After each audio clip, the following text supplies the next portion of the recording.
नमस्कार साथियों, स्वागत है आप सभी का आपके अपने चैनल एमजेटी एजुकेशन में। साथियों, आज हम लोग बात करेंगे अपने पड़ोसी मुल्क पाकिस्तान की, यानी पाकिस्तान में जो सियासी घमासान मचा हुआ है उस सियासी घमासान के बारे में चर्चा करेंगे, क्योंकि वहाँ के प्रधानमंत्री की कुर्सी रहेगी कि जाएगी, इसी बात को बिल्कुल आसान भाषा में आपको हम समझाने वाले हैं। इसी सेशन में आगे बढ़ने से पहले, चर्चा में आगे बढ़ने से पहले आपको हम एक क्वेश्चन दे रहे हैं। इस क्वेश्चन का तब तक आप लोग आंसर दीजिए, उसके बाद हम लोग फिर आगे इसमें चर्चा जारी रखेंगे।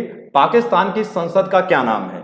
तो पाकिस्तान की संसद का नाम बताना है। 4 ऑप्शन आपके सामने दिए गए हैं। तो चलिए साथियों आगे बढ़ते हैं। यहाँ पे देख रहे हैं आप साथियों, न्यूयॉर्क टाइम की ये अखबार है अमेरिका का। वहां में अखबार में बताया गया है कि पाकिस्तान की इकोनॉमी पूरी तरीके से कोलैप्स हो चुकी है, यानी इमरान सरकार के कार्यकाल में पाकिस्तान की अर्थव्यवस्था पूरी तरीके से ध्वस्त हो चुकी है। जबकि इसी न्यूज को खारिज करते हुए वहीं के एक लोकल अखबार जिसका नाम है पाक ऑब्जर्वर, उसने इस न्यूज को खारिज किया। और इस न्यूज को खारिज करने के बाद ही वहां की जो सत्तारूढ़ पार्टी है यानी कि तहरीक इंसाफ पीटीआई ने उस न्यूज को टैग किया और टैग करके जनता के सामने दिखाने का प्रयास किया कि हमारे कार्यकाल में बिल्कुल ऐसा नहीं है। जबकि आईएमएफ, वर्ल्ड बैंक और एशियन डेवलपमेंट बैंक के ये आंकड़ों को खारिज करता था अखबार, यानी ये आंकड़े बिल्कुल सही नहीं थे। ये केवल सत्तारूढ़ पार्टी को खुश करने का एक तरीका था। आगे यहां देखेंगे, इमरान खान जो वहां के प्रधानमंत्री हैं बहुत ही एकदम मायूस बैठे हुए हैं। क्या अपनी ये कुर्सी बचा पाएंगे?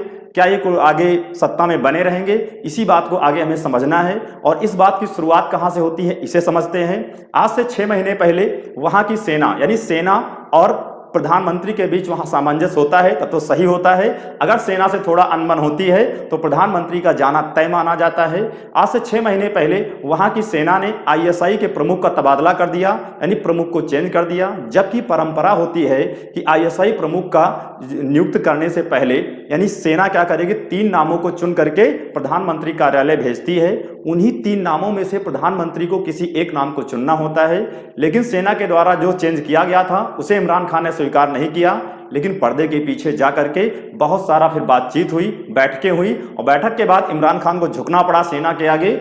वहां पर फिर एक बार सेना की चली और सेना के द्वारा नियुक्त किए गए आईएसआई प्रमुख को नियुक्त किया गया।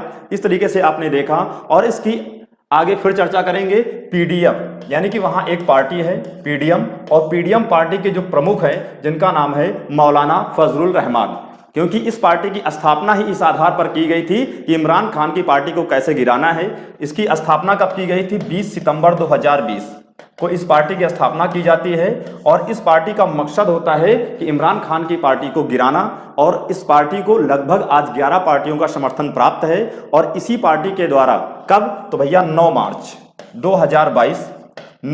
2022 को इसी के द्वारा अविश्वास प्रस्ताव लाने का प्रयास किया गया है। लेकिन इसकी शुरुआत कब से होती है? तो फरवरी 2022 में इस पार्टी की बैठक होती है। और बैठक में यह प्रस्ताव लाया जाता है कि इमरान खान के खिलाफ कैसे अविश्वास प्रस्ताव लाया जाए और कैसे सबको इकट्ठा किया जाए। इस तरीके से 9 मार्च को पहली बार अविश्वास प्रस्ताव लाने का प्रयास किसके द्वारा? पीडीएम के द्वारा किया गया था, यानी जिसके अध्यक्ष कौन है? मौलाना फजलुर रहमान साहब हैं, जिनकी पिक्चर आप देख सकते हैं पीछे। आगे बात करेंगे पाकिस्तान के संसद का अंकगणित। ये खेल समझेंगे क्योंकि ये खेल समझना बहुत ही जरूरी है। और इस खेल में बहुत सारे आंकड़े आपके सामने दिए गए हैं, इसको बिल्कुल आसान भाषा में आपको हम समझाते हैं। अब बात करेंगे कि पाकिस्तान, यानी कि PAK, तो पाकिस्तान की संसद का नाम क्या है? पाकिस्तान की अगर संसद की बात करेंगे तो पाकिस्तान की संसद का नाम साथियों मजलिस ए शूरा है।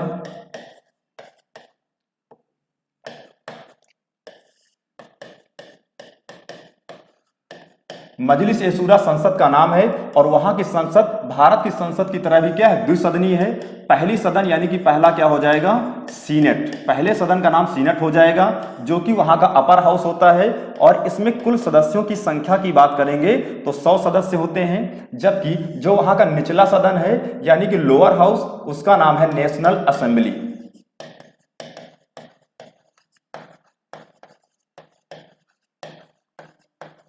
तो नेशनल असेंबली में टोटल कुल सदस्यों की संख्या कितनी है? तो वर्तमान में वहां के कुल सदस्यों की संख्या साथियों 342 है।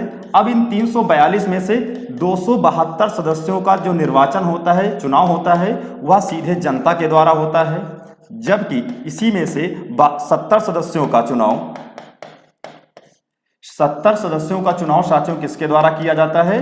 तो इसके लिए यानी महिलाओं और अल्पसंख्यक समुदाय के लिए सीटें आरक्षित की जाती हैं, रोक करके रखी जाती हैं। तो ये पूरा यहाँ पे स्ट्रक्चर था। अब हम लोग आगे साथियों समझेंगे अविश्वास प्रस्ताव की प्रक्रिया। इस संसद में जो अविश्वास की प्रक्रिया होती है यह कैसे लाई जाती है, किस प्रकार होती है। तो साथियों समझेंगे अविश्वास की प्रक्रिया। इसमें क्या होता है कि एक चिट्ठी लिखी जाती है नेशनल असेंबली के द्वारा, और नेशनल असेंबली के द्वारा जो चिट्ठी लिखी जाती है उस पर नेशनल असेंबली के कुल सदस्यों की संख्या के 20% यानी कि न्यूनतम कितने सदस्य होने चाहिए? तो 68 यानी कि 68 सदस्यों के क्या होने चाहिए? हस्ताक्षर होने चाहिए। लेकिन अब बात आती है कि अगर निचला सदन यानी कि नेशनल असेंबली का सदन जो होगा सत्र में नहीं होगा, तब क्या होगा?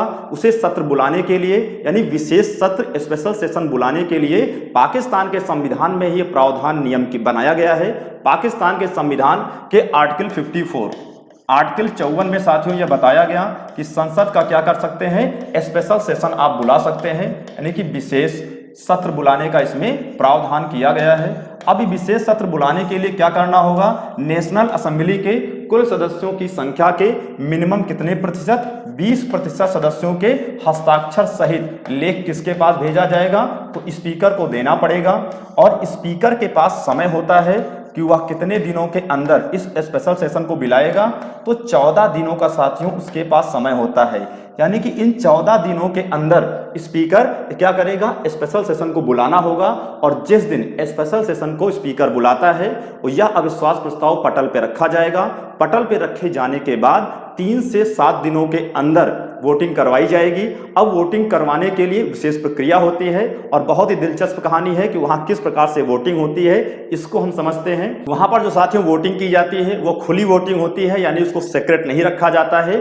अब इस वोटिंग की प्रक्रिया में हम ये समझेंगे कि किस प्रकार से वहाँ पे वोटिंग होती है। तो वोटिंग की प्रक्रिया बुलाने के पहले संसद का यानी सदन का निचला सदन बुलाया जाता है। अब सदन बुलाने के बाद सारे सदस्य इकट्ठा होते हैं और जैसे सारे सदन इकट्ठा होते हैं उसके पहले एक घंटी बजाई जाती है। अब आप सोचेंगे साथियों घंटी क्यों बजाई जाती है? घंटी इसलिए बजाई जाती है क्योंकि जो सदस्य अगर कोई बाहर रह गया हो, कहीं कुछ नाश्ता पानी चाय पानी कर रहे हो, तो सारे सदस्य अंदर आ जाएं क्योंकि बैठक आरंभ होने वाली है। और जैसे ही सारे सदस्य अंदर आ जाते हैं सदन के सारे दरवाजे बंद कर लिए जाते हैं, बैठक आरंभ होती है, बातचीत होती है और बैठक होने के बाद सदन के 2 दरवाजे, ध्यान रखना है, सदन के 2 दरवाजे खोल दिए जाते हैं। पहले दरवाजे से अविश्वास प्रस्ताव का समर्थन करने वाले सदस्यों को बाहर निकाला जाता है, जबकि दूसरे दरवाजे से अविश्वास प्रस्ताव का विरोध करने वाले क्या होते हैं? सदस्य बाहर निकलते हैं। और जब ये सारे सदस्य बाहर निकल रहे होते हैं तो सदस्यों की गिनती की जाती है और जब सारे सदस्य बाहर निकल जाते हैं गिनती पूर्ण हो जाती है। तो जो गिनती होती है, जो परिणाम होता है स्पीकर के पास चला जाता है। लेकिन ध्यान रहे इस पूरी प्रक्रिया में स्पीकर न्यूट्रल रहता है, यानी उसका कोई रोल नहीं होता। और जैसे स्पीकर के पास परिणाम आएगा उसके बाद फिर सारे सदस्यों को सदन में बुलाया जाएगा और स्पीकर परिणाम घोषित करेगा। स्पीकर परिणाम घोषित में बताएगा अगर 172 सदस्यों ने अविश्वास प्रस्ताव के पक्ष में वोटिंग की है तो यह माना जाएगा कि प्रधानमंत्री को उसी तारीख, उसी समय, उसी तिथि से अपना पद छोड़ना होगा। और अपना पद छोड़ते ही क्या हो जाएगा? वहां की कैबिनेट भंग हो जाएगी और कैबिनेट भंग हो जाएगी तो इसके बाद उसी सदन को अपना नया नेता चुनने का अधिकार दिया गया। लेकिन अगर सदन नया नेता चुनने में सक्षम नहीं है तो वहां के राष्ट्रपति को यह अधिकार है कि वह सदन को भंग कर देगी और सदन को भंग करने के बाद अगले चुनाव की प्रक्रिया को घोषित कर दिया जाएगा। इस तरीके से साथियों देखा आपने पूरे अविश्वास की प्रक्रिया को हमने पूरे डिटेल में एक ब्रीफ जानकारी आपके सामने रखी है। आप सारी जानकारी साथियों आपके समझ में आ गई होगी। लेकिन आज तक अविश्वास प्रस्ताव कभी भी वहां के प्रधानमंत्री के खिलाफ सफल नहीं हुआ है, यानी इसके पहले 2 बार और भी अविश्वास प्रस्ताव लाया जा चुका है। तो कब कब लाया गया है उनके बारे में समझते हैं। कभी सफल नहीं हुआ अविश्वास प्रस्ताव, यानी कि 3 बार लाया गया नो कॉन्फिडेंस मोशन अब तक, क्योंकि इमरान खान को इंक्लूड करते हुए। कब कब लाया गया यहां देख सकते हैं। 1989 में तत्कालीन प्रधानमंत्री बेनजीर भुट्टो के खिलाफ लाया गया था, लेकिन नो कॉन्फिडेंस मोशन यानी कि अविश्वास प्रस्ताव पारित नहीं हुआ। और 2006 में वहां के तत्कालीन प्रधानमंत्री जिनको देख सकते हैं आप, शौकत अजीज साहब थे, इनके खिलाफ ही लाया गया लेकिन पारित नहीं हो पाया। अब देखना है क्या हमारे खान साहब के साथ लाया गया है अविश्वास प्रस्ताव, क्या पारित हो पाएगा, क्या खान साहब अपनी कुर्सी बचा पाएंगे या इनकी कुर्सी चली जाएगी, ये देखना है। और इसमें देखेंगे इनके मंत्री साहब हैं जिनका नाम है भैया शेख रशीद, ये हमेशा अपने बयानबाजी के लिए चर्चाओं में रहते हैं, सुर्खियों में रहते हैं और बेतुकी हमेशा बयानबाजी करते हैं। लेकिन यहाँ इन्होंने कहा है opposition no confidence move will fail, यानी अपोजिशन के पास कोई भी कॉन्फिडेंस नहीं है, वो फेल हो जाएगा। और यहाँ पाकिस्तान ऑब्जर्वर की ये खबर है। आगे देखेंगे पाकिस्तान के, यहाँ पे देख रहे हैं इमरान खान का कार्टून है, कुर्सी पकड़ के बैठे हुए हैं। इस पर आप लोगों की क्या राय है?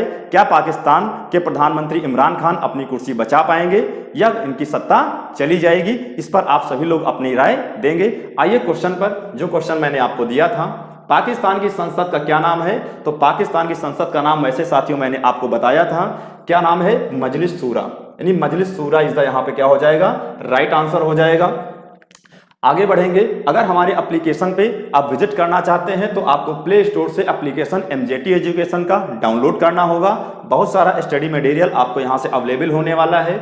आगे हमारे अवर बैचेज हैं, उत्तर प्रदेश लेखपाल बैच, खाकी बैच, राज्य व्यवस्था, संविधान, भारतीय अर्थव्यवस्था, सामान्य हिंदी, अंक गणित, एसएससी जीडी, भर्ती परीक्षाएं, बहुत सारी परीक्षाएं हैं, सारे बैच अवेलेबल हैं। कोई बैच अगर आपको पसंद हो, जिसकी आपको नीड हो, उसको परचेज कर सकते हैं, ले सकते हैं और अपने आप सुनहरे भविष्य का निर्माण कर सकते हैं। चलिए साथियों, आज फिलहाल इतना ही। अगर आपको ये बेसिक सी जानकारी अच्छी लगी हो तो आप सभी लोग इसे लाइक और शेयर करिएगा। अगर चैनल पे नए हैं इसे सब्सक्राइब कर लीजिएगा और नीचे बेल आइकन होगा उसे प्रेस कर लेंगे, क्योंकि आने वाली इस तरीके से बहुत ही इंटरेस्टिंग वीडियो की सारी इंफॉर्मेशन या नोटिफिकेशन आपको मिलती रहेगी, जिससे आपको कोई दिक्कत नहीं होगी। तो चलिए साथियों, आज फिलहाल इतना ही। Okay, thank you so much.